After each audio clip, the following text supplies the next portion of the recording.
Welcome to Windward TV. I'm your host, Kevin Shilter, and today we have Trina Links-Gowe on the show. Welcome, Trina. Thank you, Kevin. If you're watching this episode, we're going to be talking about the Canadian penny and how the Mint has stopped production of the penny and just what that translates to the business owner, how it affects your accounting, and some tips and tricks to be able to deal with things. So, Trina, why did the Canadian Mint stop production of the penny? Short and sweet, Kevin, it is actually saving taxpayers money. So, would you believe that to produce 1 penny worth 1 cent, it was actually costing us as taxpayers 1.6 cents. That doesn't sound like a good idea. No, economically, so, introducing this is actually going to save us as taxpayers $11 million annually. So you can imagine where that can go and what an improvement this will be. So February 4th is the first transition day. What does that mean to the retailer? What it means to the retailer is that it's not a moment of panic that, oh no, we don't have anything in place, what are we going to do about this penny rounding? It simply means that the Royal Canadian Mint will cease production at that point.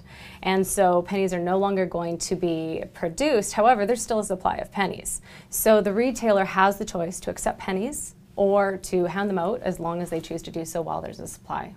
So from an accounting perspective, what do they got to go reprice their inventory? Like how do they deal with that? No, Kevin, that's actually one of the most important things the retailer has to know is you do not want to go around, to your store pricing and change everything up to the nearest nickel.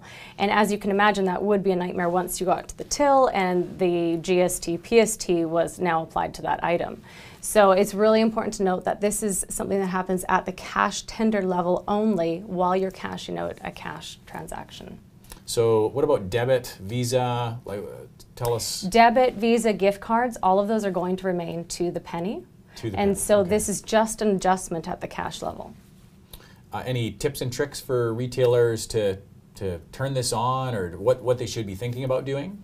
Well, for most retailers, you are going to want to, of course, contact your software provider. And in some cases, that is going to mean an update.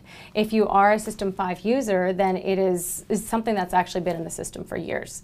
And retailers have always had the option to round up or down to the nearest quarter, dime, nickel, as they so choose. It's a really, really simple setup, actually. Perfect. You brought a link with you as well. We'll flash that up at the end of the episode so that our customers can go ahead and click through and configure that. And it literally takes 5 minutes, Kevin. Yeah. So within 5 minutes, they're completely set up and ready to go. So out of curiosity, why was that already enabled in System 5? Well, Australia was actually one of the first countries to eliminate the penny.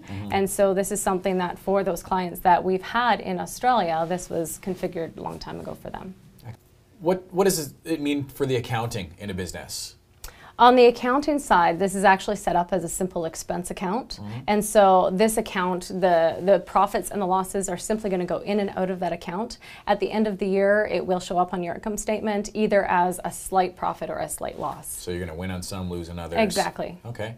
It is regulated by the Government of Canada, and businesses actually do have the option of choosing what notes, what banknotes, what change they are willing to accept.